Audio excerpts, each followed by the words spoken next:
non-Muslim scholar and historian by the name of Michael H. Hart, and he wrote this book detailing the most famous figures in all of world history. And the first person in the book that he named as being the most influential is Muhammad. He says this right here. He said, "My choice of Muhammad to lead the list of the world's most influential person may surprise some readers and may be questioned by others, but he was the only man in history who was supremely successful on both the religious and secular levels." Okay, now he named Muhammad as being more important than George Washington, Abraham Lincoln, Jesus Christ, Moses, Albert Einstein, and all of the great men or great historical figures in world history. This is what Mr. Michael H. Hart is, and this book is recognized around the whole world. Oh, wow. You know, I want to, ask you about jihad, and we know the first jihad is within battle within your own self, right? But the second jihad, is that wrong?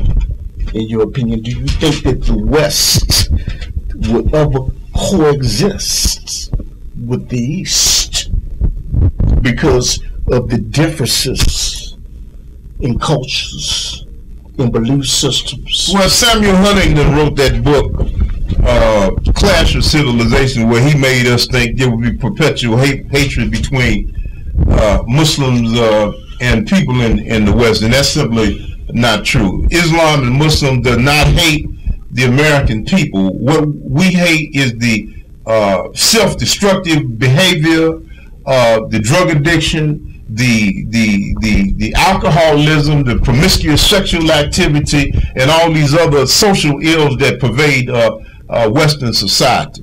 And that's what jihad is all about. They want to make you think that jihad is going around cutting people's heads off, when the meaning of jihad in Arabic is to go within oneself, to struggle against oneself, the devil within oneself, in order to make yourself better first, and then also struggle against the social ills that's destroying the moral fiber of society. That's the real meaning of jihad.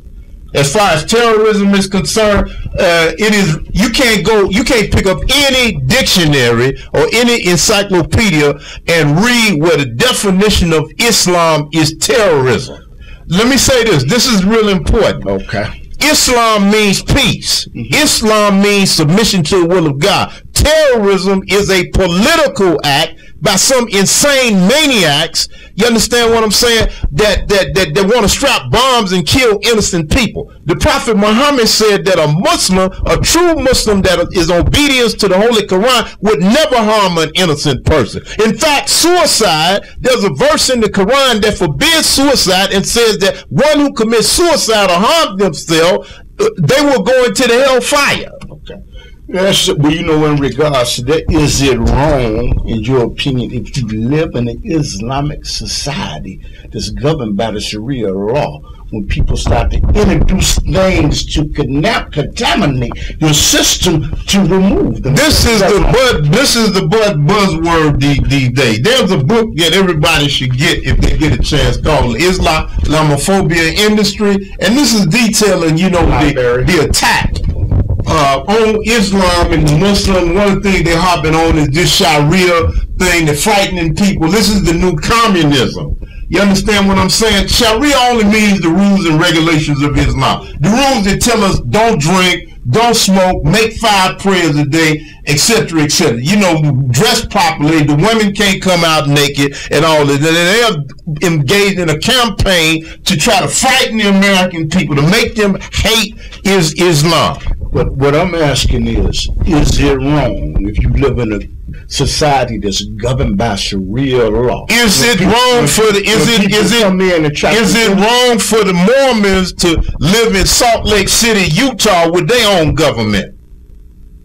No, I'm talking about a Islamic society. Is it? My question again: is it wrong for the Mormons to live in their own society under their own rules and regulations? If it's not wrong for them to live in their own society under their own rules and regulations, where they're governed by laws that tell them that, this is the way God wants them to live, how could it be wrong for Muslims to want the same thing?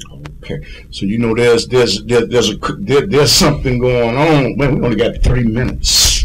I can't believe this. But we didn't even get to Malcolm yet.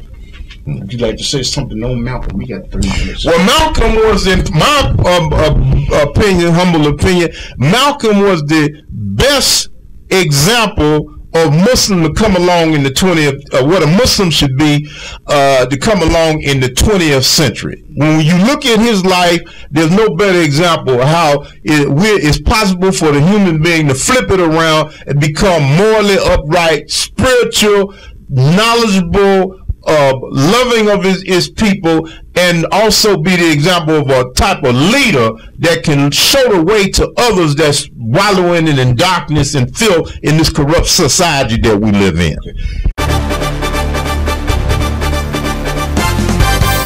This just in. The best way to keep up with the current news and insider information on this subject, including ways to save, is by subscribing to our YouTube channel. Click the link provided with this video.